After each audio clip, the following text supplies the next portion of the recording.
I'm going to be working for him now. Have you read what I put on my flipping CV? Would there be any way of getting like furlough? He was quite ill with it, so we've just got to see how it pans out, really.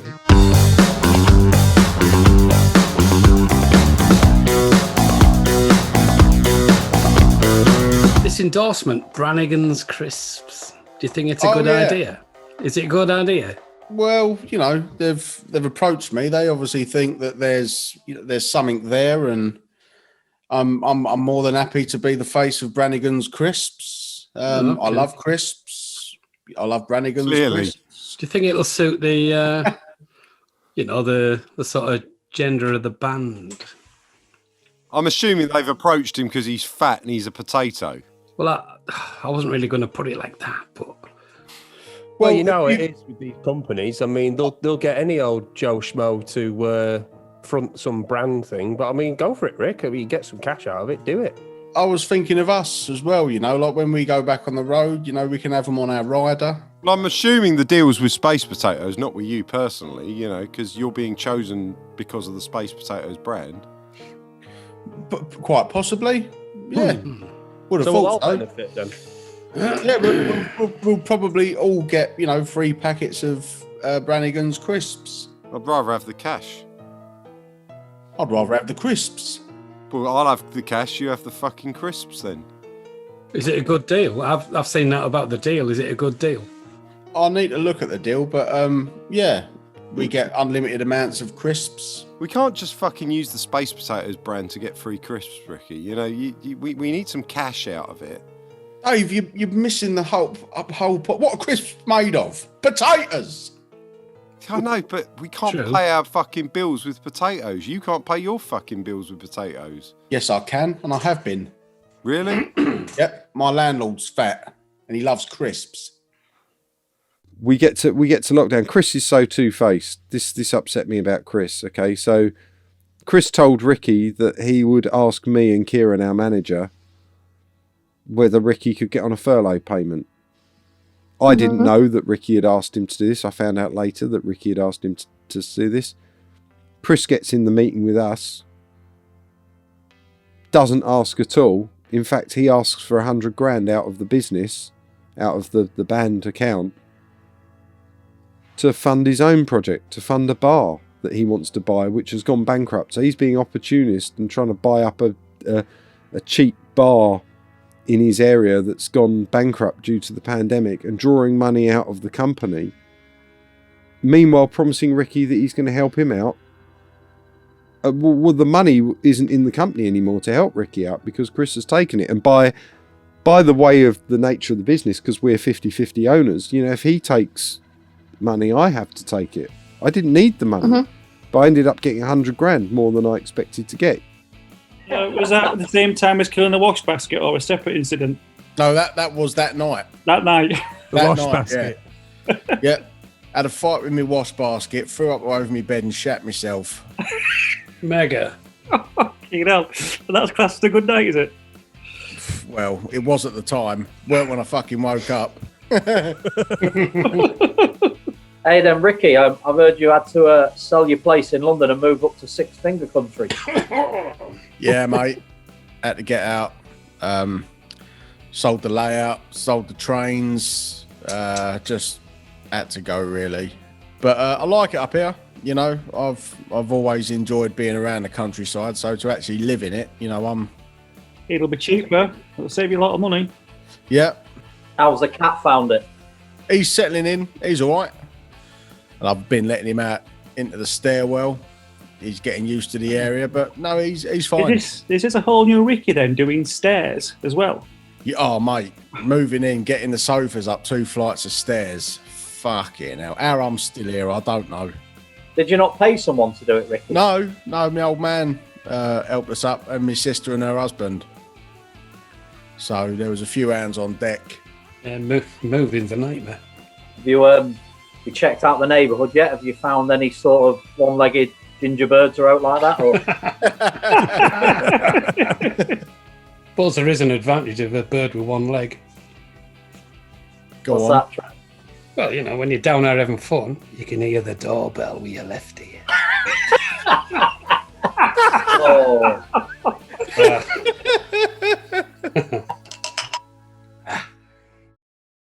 Hi, I'm Charlie. I've been running the Space Potatoes fan club for about 5 years now. I also tour with the guys, go out on the road, sell merch for them. Yeah. Tell me about the kind of rock and roll lifestyle. You know, people get into this for sex, drugs, and rock and roll. Yeah, I mean, I think I did when I first started playing guitar as a teenager, and you know, the women preferred it to a computer programmer, sort of sound engineer geek. So 90% of the time it is fairly normal things. It's like, we've taken this photo at a show, it's a nice one of the lads, can you get them to sign it for us? And that's fine, and everyone's happy to do that because, you know, that's a normal thing. And then there's that element who are just a bit out there. on tour, I've you know, most of the women that I've met are pretty crazy. Your fans can be psychos. I've had a few horrible things that have happened. Sex, drugs, and rock and roll. You must be missing the lifestyle a bit. Sex when I'm at home, drugs never, rock and roll all day long. They all get like different levels of attention. I think a couple of them probably caught it more than others. But I mean, like, we've had fans like chasing them through airports and stuff. One woman actually bought a ticket so she could get through the barriers because she knew the band were going to be flying out that day. Well, airport security couldn't do anything because she was a paying customer as well. Like, she was a passenger. So as long as she makes out that she's intending to travel, what can they do? We like to party a lot. I mean, I don't really go anywhere near the drugs side of it. You know, that's never interested me. I'll just have a shitload of beer. When it comes to the sex part, not interested. Women annoy me. And then in my personal life, you know, I kind of treated women like mobile phone upgrades. I had a relationship with serial Sarahs.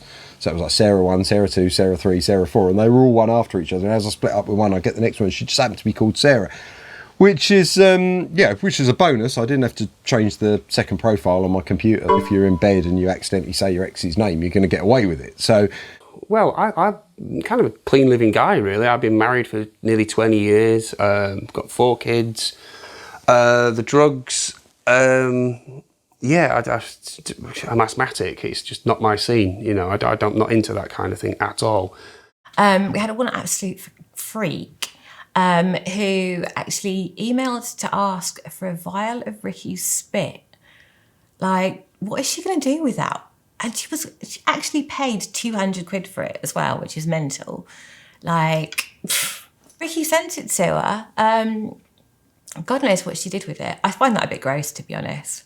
Like, bodily fluids through the post. I tend to steer clear of, you know, relationships and getting involved, you know. And to be honest, until I find a deaf, dumb and blind nymphomaniac who owns a pub, not interested. Dave got somebody who wanted a lock of his hair, and I just thought he should like cut off his pubes or something and send us some of that because it looks the same. Do you know what I mean? Same colour, curly, why not? But then you think, what are these people going to do with that shit when they get it? Like, she could go and, I don't know, murder somebody, sprinkle some of his hair around it. His DNA's there, what are you going to do? I've had plenty of all of it. But then sometime in, I can't remember, 2000, we were on a North American tour and I met this girl and wow. I mean, she upset me more than anyone's ever upset me, and she also made me more happy than everyone's made me happy. But what she did is expand my emotions. I didn't know I could feel that happy. I didn't know I could feel that sad. I didn't know I could feel that angry. I didn't know I could feel that loved, you know? And I'd gone from this to this. You push the limits of my tolerance, made me find myself that way.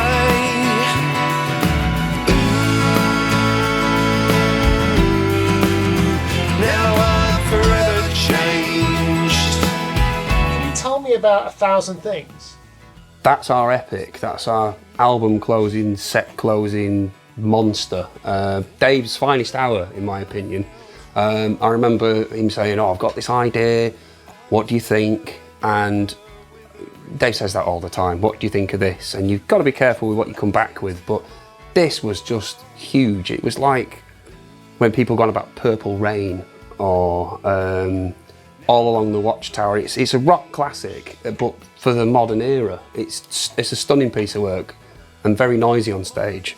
That's probably the most personal out of all the Space Potatoes songs, because it's about a person that I met on tour and I've not seen since much. You know, we had a brief thing and I've not seen her much, but Now I'm forever changed. I wrote that for her and it was pretty epic sounding. It was easy for me to give her 1,000 reasons why I want to be with her. 'Cause I can list 1,000 things that keep you in my life,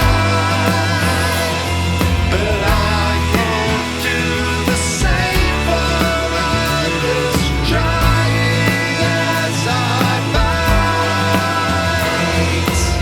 might. It was like, well, I've got 1,000 things that I could say nice about you, but I'm not with you. Why am I going to be with this other bird that I can't say 1,000 things about? And that's all it was. It was just rare for me to put write an emotional song, but sometimes like the pressure builds up and then you just have to get one out. And luckily no one listens to lyrics anyway, so it's a way of me venting my feelings without anyone giving a shit. I didn't get into this business for women or drugs. I got in it to play this and write songs and be on stage, just having a good time. So, what's with this therapist then? Where's that come from? That's not very you, is it? What can I say? Just trying something different, you know? I've got a therapist. I say I've got a therapist. I've tried one session. You know, this is not like I'm entering therapy. You know, I'm not one of those. You know, you can always talk to me. I mean, you don't need to be shelling out cash to some. What the fuck can I talk to you about? How the fuck can I talk to you about you? I mean, how can I do that? Why are you talking to the therapist about me, though? This is meant to be confidential. No more words about it. Totally private. I'm just not going to talk. I'm not going to talk about that aspect. You know, it's something I'm trying. It's all top secret. I'll leave it at that. It's not that it doesn't involve you, but it doesn't require your participants. But if it's something you're doing, it does involve me. Whatever I do is just between me and my therapist. Really, you know. It's all a bit new age and midlife crisis, Dave. Fuck off. Midlife crisis. Well, it is. I mean, look what's happened this year, right? The Ferrari. You know, people notice these things. People ask questions. Even people close to us, you get in touch with me and, why is Dave doing this? Why is Dave doing that? No one gives a fuck now. What I'm doing. People care. You don't think that they do, but people care about it. No one cares. No one's worried about whether I've got a Ferrari or whether I've got a therapist. The only people that care about a Ferrari is... Dave, they do. I've had a text off Ricky. Why on earth has Dave got a Ferrari? Yeah, but that's because he's jealous. You know where it came from. You had your money and I had my money, and I spent mine on my thing and you spent yours on a bar. Yeah, all right, but I think the lads that's the answer. You know, Ricky says, well, what about Dave and his fucking Ferrari? You say, well, I bought a bar with my money.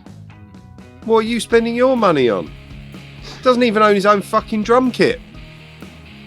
No, he doesn't. No. You know, the only reason he knows I've got a Ferrari is because I went round his house to drop him off a sound card and a microphone so he could get involved in some Zoom calls and the guy doesn't even have a microphone. He's a musician. No, he doesn't. He's a fucking musician.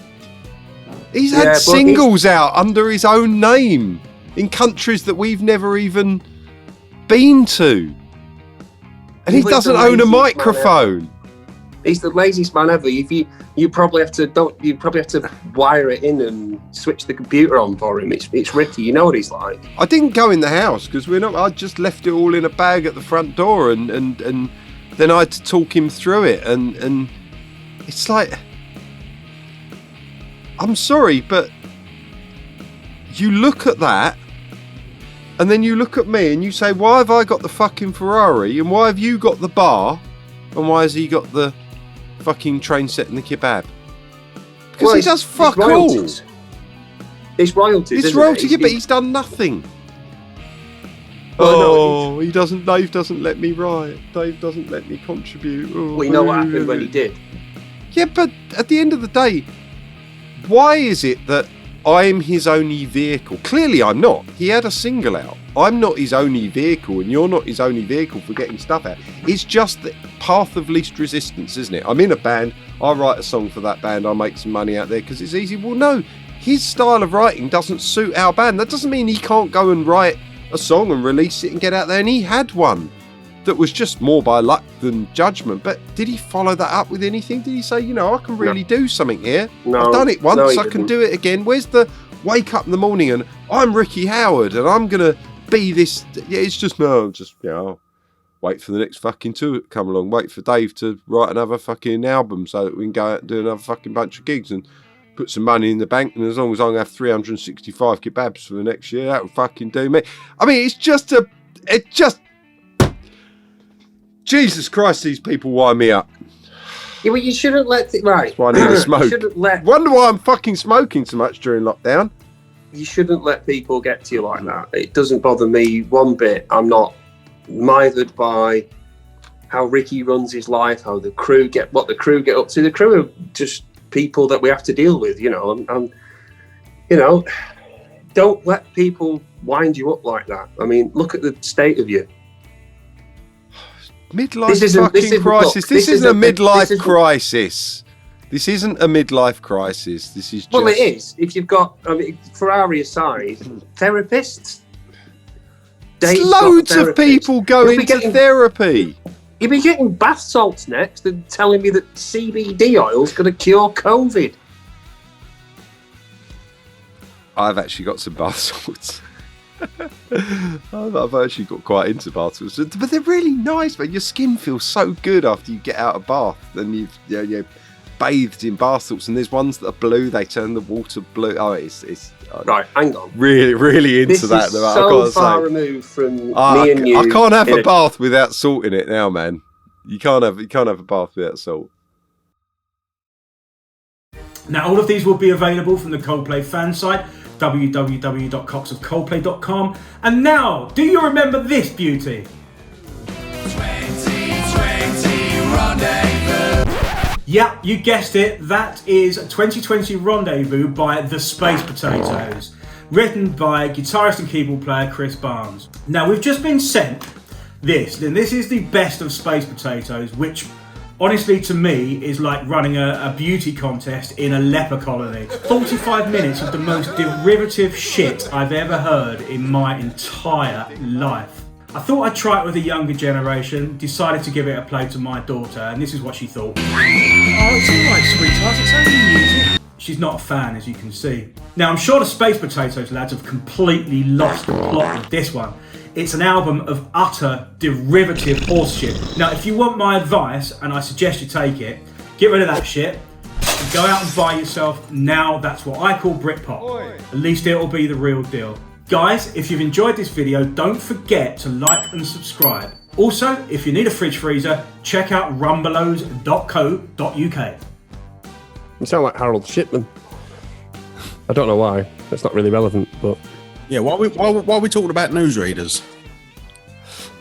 What? Who? Harold Shipman. Do you know who he is? Yeah, he's a weatherman. GMTV, 1992 to 1997. Legend. So did you see the review from Dick Mate?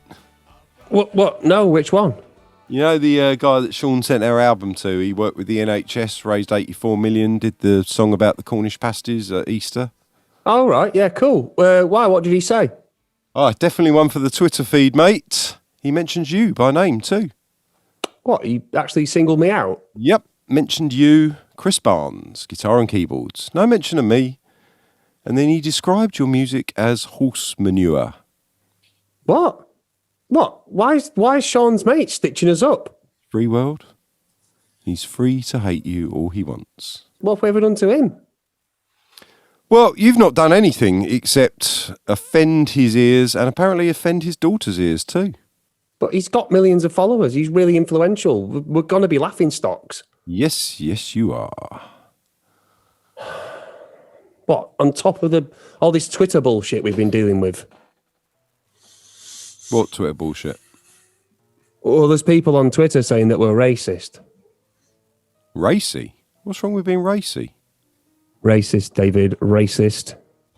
I know. But how the fuck are we racist? That's ridiculous. Well, people have commented that none of us are black and none of us have worked with any black artists. No, you haven't, have you?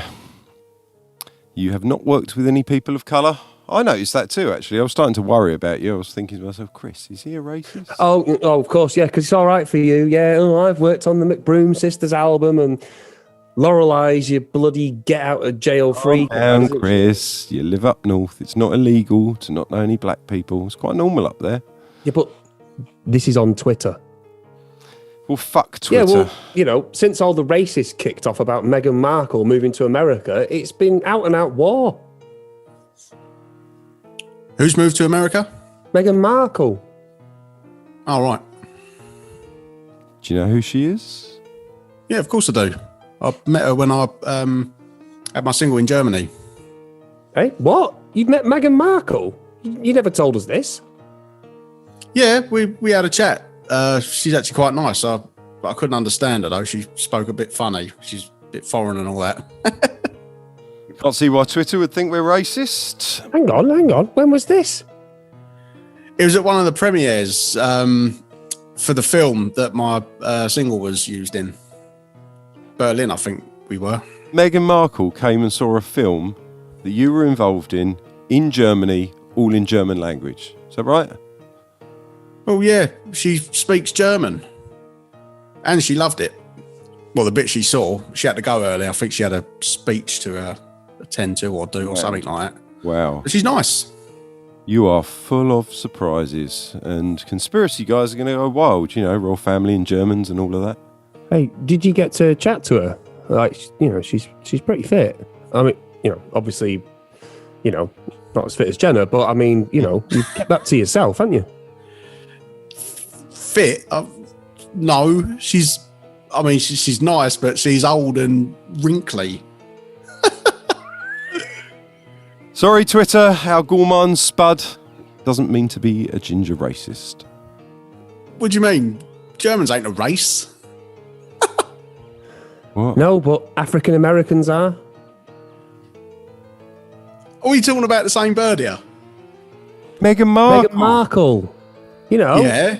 She's married to... Don't tell him. Come on, Rick. Describe the princess for us. Princess? You fancy her or something? She's not a princess. She's fucking short and dumpy. She looks like one of the crankies with a fucking Beatles haircut. She's big in Germany. She fucking runs it. You mean the German Chancellor, don't you? Angela Merkel. Who'd you say? Meghan Markle. Who's that?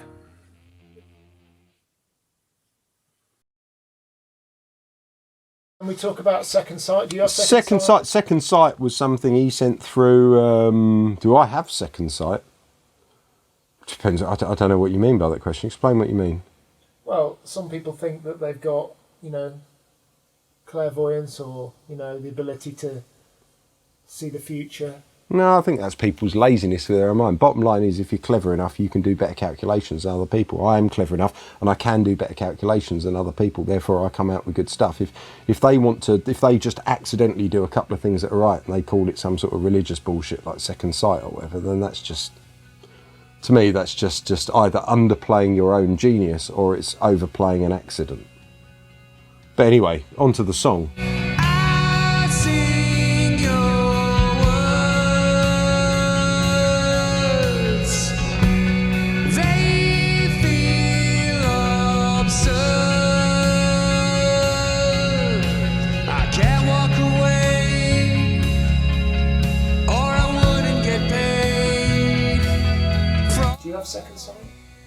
I wish.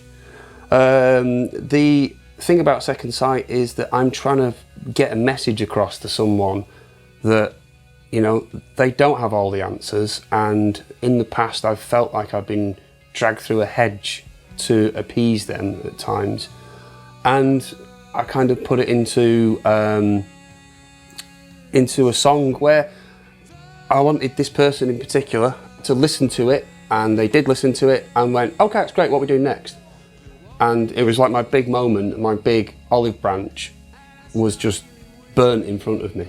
I got second sight, you're not always right, controlling in all you do. You're just paranoid, I'm slightly annoyed, I'm not giving my soul to you. I'm living on the edge of my nose, you're gonna get what you deserve, you'll see. Yeah, I don't know, Chris, one of his things, sent it through to me. I remember being particularly high on tramadol that night, and he'd sent it through because he records everything at, without getting too technical for our audience, but he records everything at 44.1 and I tend to work at 48k. So when I loaded the songs in, I hadn't noticed the difference, and basically it makes it sound faster and higher when you play I back actually his phone. dug it. I was sitting there, I was really spaced out, man, and I was playing this song of his, and it was like really high and fast, and I was like, okay, I'm quite into this, and I played some keyboards on it, which all came out fine. And then when I went to play a guitar on it, I thought, right, that's an F chord, and I went to play an F chord, and it wasn't an F. It was like, oh, what am I doing? And then I realised, of course, the sample rate was wrong, so I put it back in, and then it was this dirge. My God, it sounded awful, and I was like, I can't work with this, and I almost rang him up. I mean, it was about 6 in the morning, I was fucked out of my head. But I was almost going to ring him up and say, can you just redo it all faster and in a different key, because this is going to sound better. And then I picked up the guitar, I started jamming over it, and then I picked up the EBow, and it literally went from me being really angry with Chris and going, this is fucking shit, I thought it was good, and really wanting to ring him up and tell him to redo it and get to suddenly, I'm there playing this EBow over it, and it was genius. And it was like, I want Chris to be in this room. I want him to see how much better I'm making his song. I wanted an audience. I wanted the world to see me turning this pile of shit into this fucking work of art, and it is a fucking work of art. But again, who gets the fucking writing credits? They're like these odd shapes that somehow fit together. Chris is a hexagon, I'd say. He can continuously align along a 2D plane, whereas Dave, he's just a real-life rhombus. Things have reached new lows round here, to be honest, Lorelei. What's going on? Can I tell you something really gross? Okay. I can't believe I'm telling you. I've just got to tell someone. This is how low life has become, right? So the other night I was sitting in front of my computer and I was having a smoke or two, you know, probably a few too many. And it got to about 4, 5, 6 in the morning, and I was eating. I mean, I was munching. I was ice cream and crisps and chocolate, and you know, it was like a 6-year-old birthday party here. You know, it's just like wrappers. And then I thought I should go to bed. You know, it's 5 a.m. ish. And as I was walking around the bookshelf, I started to feel sick. So I turned back round to try and get to the kitchen. And as I was going into the kitchen, I vomited it all up, right? And it was all down my front t-shirt, all over the floor. Oh. My socks were in it. It was ice cream, chocolate, crisps. It was like a small baby had just projectile vomited like the entire contents of their kids' party out all over the floor. And I had a bit of a laugh to myself and thought, what has life become? It gets lower, trust me, it gets lower. So the next day I woke up sometime in the afternoon and thought, I need to go and get a few bits, loaf of bread, just need to get out the house, I'm going crazy. Went to Waitrose, got some sausages and some spinach. I even got some more ice cream, because I'd run out. And then when I got home, I was standing by the front door holding my bags. I moved them to one hand, looked down, And there it was, all down my tracksuit bottoms, dried vomit. And I'd been walking around the shops with it. Oh, God. And I had no idea because I just didn't check. The thing is, once you get to a certain level of money, wealth, and fame, you can kind of get away with anything. And especially if you're white.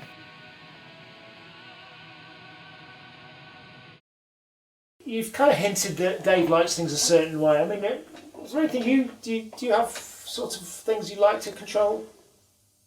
Yeah, I try and get the band to expand in its sort of sonic outlook, but you know, it's an uphill struggle at times. And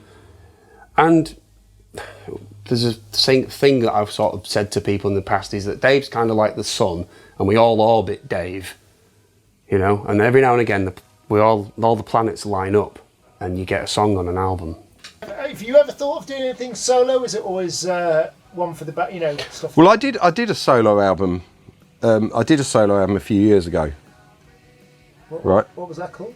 It was called Nothing to Anyone. And it literally was nothing to anyone, unfortunately, which wasn't the idea. I was trying to bring myself luck with the title. I was trying to give it a title that made it everything to everybody, and it just wasn't. I've got literally on here hours and hours and hours of material, and I'll pick one out that I think's worthy of work and fire it over to Dave to say, look, Dave, you know, you've done some solo stuff. Ricky's done some solo stuff.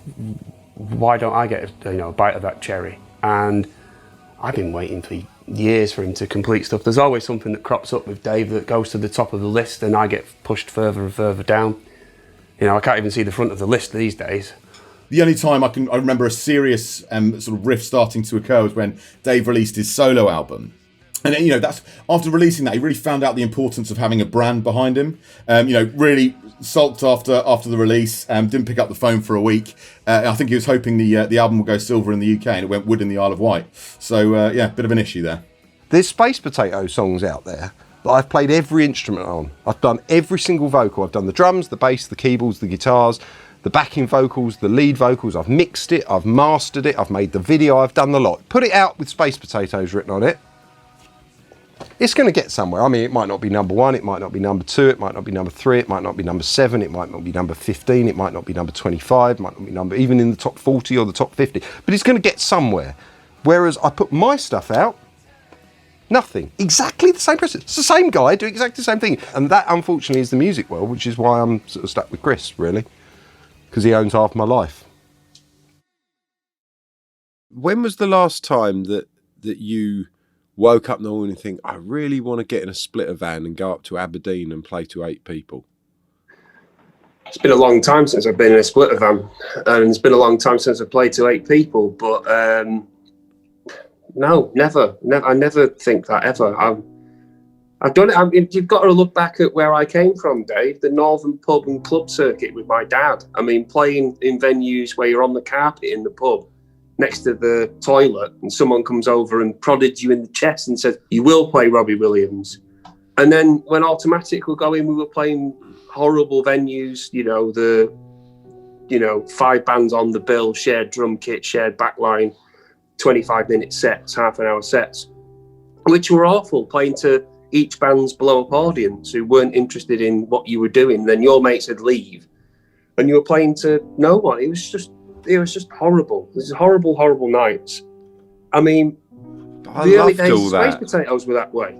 I just don't know. We'd never go back to that. What would be the appeal? You can keep the clubs. No, thank you. I loved all that though, Chris. I mean, that was part of the dream. That was part of getting to the dream. It was part of the chase. It was getting out there and standing on that stage, and there would be 8 people or 15 people. If you were lucky, you might have 50 people. Sometimes there was a stage if you were lucky. Yeah, but you'd stand there and you'd open your eyes, and although there'd be, a maximum 50 people staring back at you, there'd be 5,000 in my mind. and I'd I be never on saw it stage that at way. I'd be on stage at Wembley Arena. You know. No. We tried that in automatic and look what happened there. We just got nowhere. We did it. We stood there in front of 50 people. And then we got to Yes, play in front of I know. 50,000 people. You know? I know. But you're saying to me, you wouldn't go back to that. And damn right I wouldn't go back to that. We're above that. That's beneath us, Dave. Whenever you try and go a step down for, kudos or indie cool, you just look at tit. It's very easy to just be on the road in luxury and moan about the day-to-day, and everything becomes a chore. But I got excited. I'd wake up in the morning and I'd have excitement about the gig coming up that night, and I'd get all my leads together and I'd test them all, and I'd look forward to Nick turning up with the van, and then we'd go and pick Ricky up, and then we'd meet you at the venue. Yeah, I know. I know all that. And then we'd all I get know. together and we'd I remember sound check, it. and it was the team. We'd get on stage and we just. It didn't matter who was in the room. No one could be in the room, but we were in the room. So did you see the WhatsApp then last night, Gaddy? Fucking Dave. Fucking Dave. Centre stage cunt. Yeah, but how can you expect somebody just somebody like that just drop everything for him? It's not even at bloody work. He don't pay He his don't live in the real world, does he? I mean, look at the fucking state of him driving that Ferrari round. What He's a an absolute cunt. fucking knob. What's he done? And what's he done? Asking his guitar tech to go and grab his gear for him, just like that, and he's not even working for him. The poor guy's had to go work in bloody Tesco's. He's got no money. He's not paying him. He thinks everybody's just sat at home on a fucking big pile of money like he is. Well, Dave, he's not on this planet half the time, is he? Let's face it, physically and mentally. Physically, yeah. Don't cloud cuckoo land. Spend some of that fucking money and go and get his fucking haircut, the scruffy cunt. Yeah, you can't slag someone off, and when you're gifted like that. Yeah, but he still thinks it's the 60s, You would say that now you're the manager. You're fucking so far up his ass. No, I haven't got a fucking clue what I'm doing, but can always sure talk to it'll me. work out at some I point. spend all my time fucking babysitting and wiping their asses. You've got all this to come, fucking Trev, mate. You're a fucking nightmare. Oh yeah, I am here, Oh yeah, sorry, Chris. Oh, I mean, sorry. you're all right because you're a vegan. You don't fucking moan about your steak not being cooked properly or not enough fucking meat catering, do you? Do you know what I mean? Ricky eats all the fucking food, and then Dave gets up at 6 o'clock and there's no left. Just Well, that's his fucking- fault, isn't like it? chil- If he lived on the children, right do you know what I mean? time as Fucking everybody children, else, a lot of them, I tell you. wouldn't leave plates of food in dressing rooms. There's nothing worse than the bacteria he leaves when you walk in. I'm asthmatic. I think we need more bacteria. It's just a typical fucking rock star wannabe. Do you know what I mean? His guitar tech's been loyal to him for years. Pandemic happens, and he just kicks him to the wind. The tour ends, and then he's working in Tesco's, and then he fucking moans that he can't go and help him. We've got You know what we've got our troubles too. But I mean, I do agree that Dave is a little bit away with the fairies a lot of the time. That's but a fucking understatement. I say, do some work. String your own fucking guitars. he's not strung a guitar since he first got one, and that was a 1968 Telecaster. He didn't have to work hard, did he? He wasn't doing the pubs. I'm surprised all the key people aren't on retainers. Well, as management, Trev, maybe you should have a fucking word. Yeah, that's true. You know what I mean? Trev's new to the I've- role. You can't look, lads. You can't just push Trev like that. He's new to the role. Like when I take over, clean sheet, you start again. I'm going to be think about that. And that's something Dave doesn't know about, a clean sheet. We've all seen his bunk.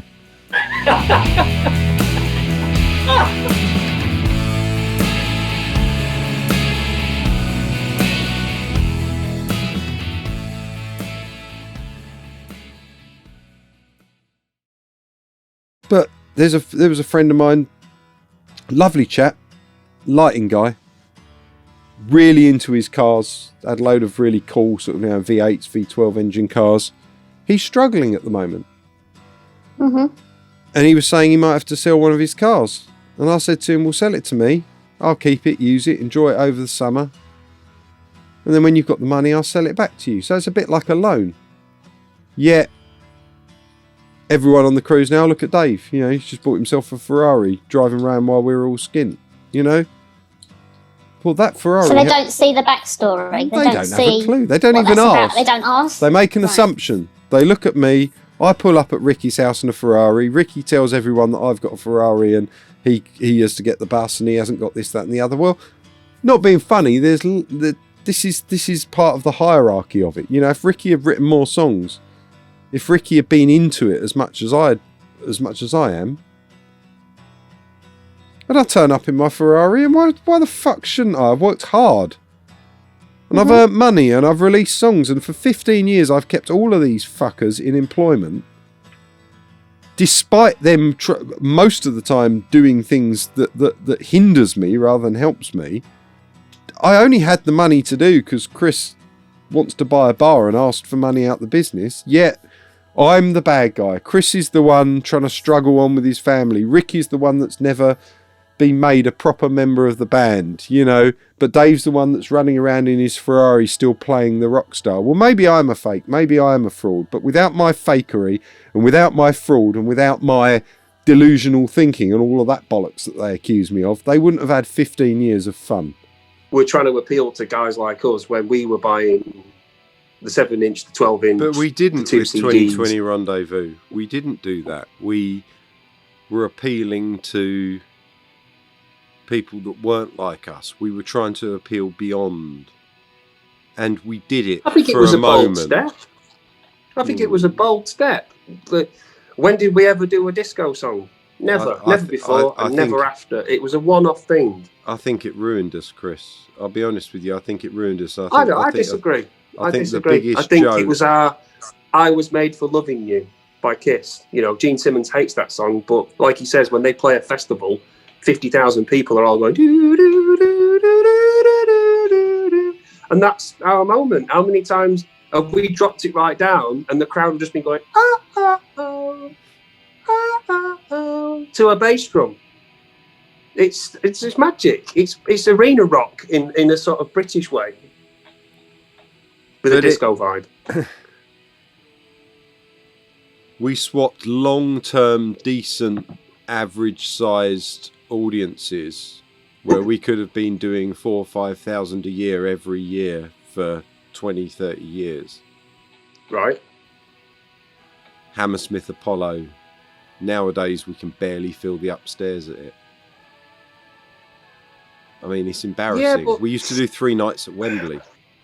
But how do you measure success? You know, commercially, sure, there's a problem in that they had huge success in 2010, and I think sometimes the foundations that aren't laid, they pave the way for your success going forward. But I think the industry's changed as well. You know, whilst obviously there was the issue with we had 5 years between the next album, and that will obviously cause some issues. The industry moves on and changes and evolves in different ways. But I will say that we have a huge fan base, and we can still pack out the Apollo night after night if we wanted to, and that's because we're a gigging band that knows their craft. And musically and melodically, I think we've taken more steps than we ever have done.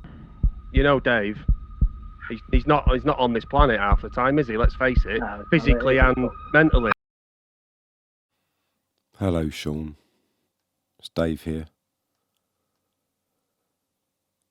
I don't know who I am anymore, mate.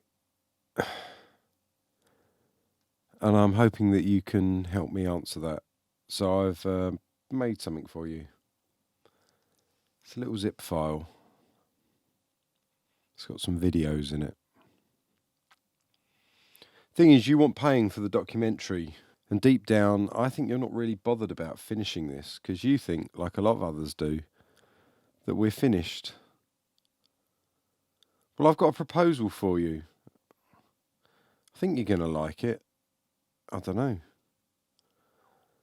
And hopefully it'll answer my questions and it'll make you really famous as the creator of the best rock band documentary ever made.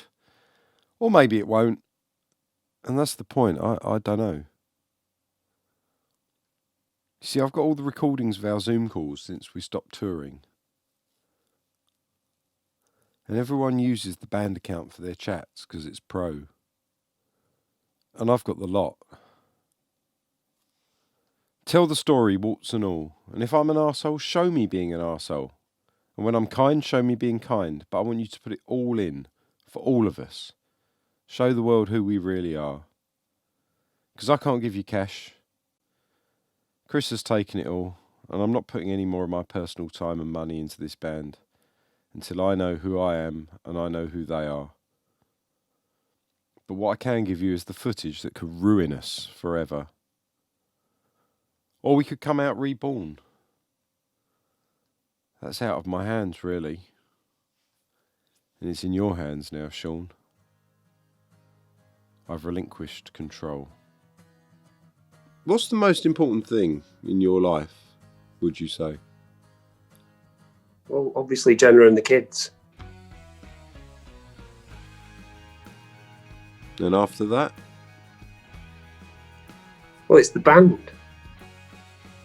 No, actually, no. That should be it, because let's not be silly now. You and I are the band, so therefore it would be my relationship with you. So you're number 2 on my list. What are we doing here? Desert Island Discs? You've calmed me down a bit. I was in a bit of a state. You were, but I can always calm you down. You know that. I'm just fed up. I've just come to a point, Chris. I'm just fed up with the backstabbing, to be honest, mate. What backstabbing?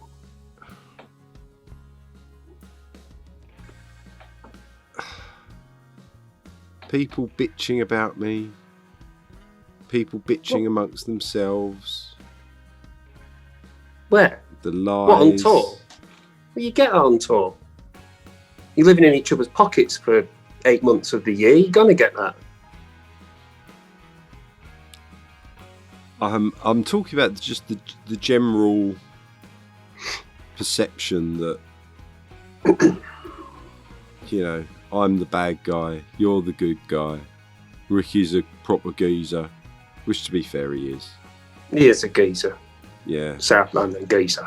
And and everyone else is gets on brilliantly, and our crew love us, and they don't give a fuck, Well, we're just a meal Ricky ticket. comes to you like, oh, Chris, can you help out? Can you do this? He does do that, yeah. When are you going to help him? You keep telling him you will. He hasn't asked me. He's probably a bit too nervous to ask you for stuff, doesn't want to disturb but you. Why? I mean, I'm not unapproachable. I've never been nasty to him. At the end of the day, if he came to me and said, I'm in some trouble, help me out, I'll help him out. It's never going to be... You and I met as equals, if you like, and he's not had that relationship, so... But he'll come and ask you. He'll come and ask you. Yeah, he will do, because we chat about... We chat about... You've not asked us. Yeah, when were because, you going to tell to be me? honest, I don't know if he's been, honest. Does he really need the money? What's he want all the money for? What's he doing? He lives a very frugal lifestyle. He doesn't go anywhere when we're not on tour. Chris, I watched him ask you. He sounded desperate, mate. Hey? I watched him ask you. How could you watch him ask me? On Zoom. You talked on Zoom, on the Space Potatoes Zoom. Yeah, but you weren't there. That was before we had the meeting. It's all recorded. Everything we do on Zoom is recorded because we switched. Do you remember? I sent round an email saying everything in Zoom is going to be recorded to the cloud for Sean to use for the documentary. Yeah, but I thought you like your meetings and stuff. Call. The catching up. Every single call that has gone through the Space Potato Zoom account has been recorded to the cloud. What, with the crew?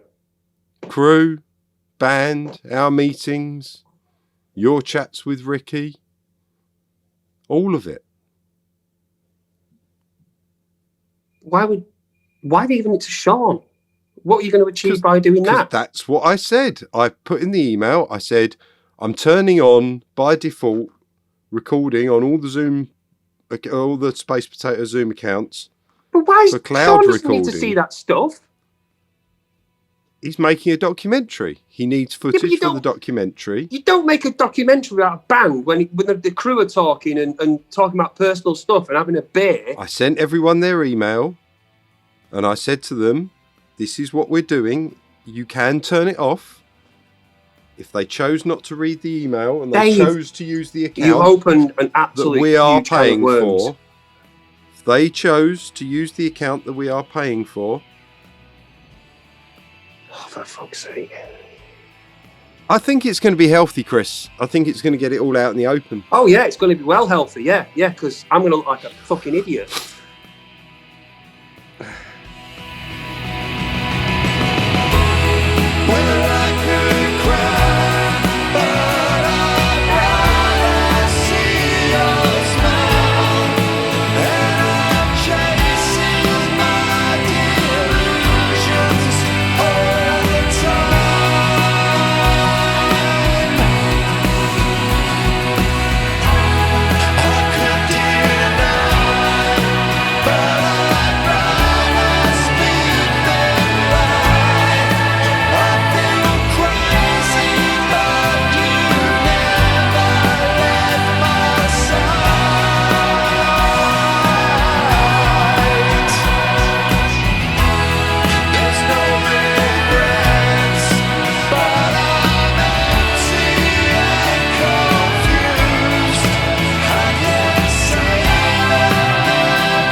To the end for today's session.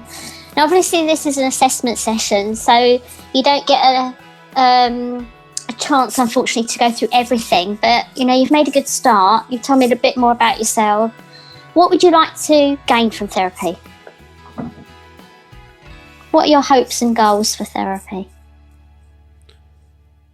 I just want to feel less angry, and I want to feel. I want to get into perspective what I'm feeling, because that's the thing. 15 years of standing up in front of a crowd and having people telling you everything you do is amazing. Mm-hmm. And then living with people like your brothers, and then to go from that to not seeing anyone and not having the crowd and seeing these people talk about you behind your back, and really makes you realise that everything you've thought and everything you've done for the last however many years is just for nothing, So I need to find a solution to that problem, and I need to either confront the fact that the last 15 years I've just been a fake and a fraud, or reassure myself that I haven't, and I am the genius that I think I am. And it'd be nice to know. Be nice to know if I'm a genius. Nice to know if you're a genius. Well, I think I am, but what if I'm so not a genius that I have no idea how not a genius I am? I mean, that's a very possible... It sounds like you're worried you're not as good as you think you are. Doesn't mean it's true. How can I tell without the crowd? All the time the crowd are cheering and clapping. They've given you the validation. And they've gone. And they've gone.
Dave will just come in and just, be a cunt and ruin it.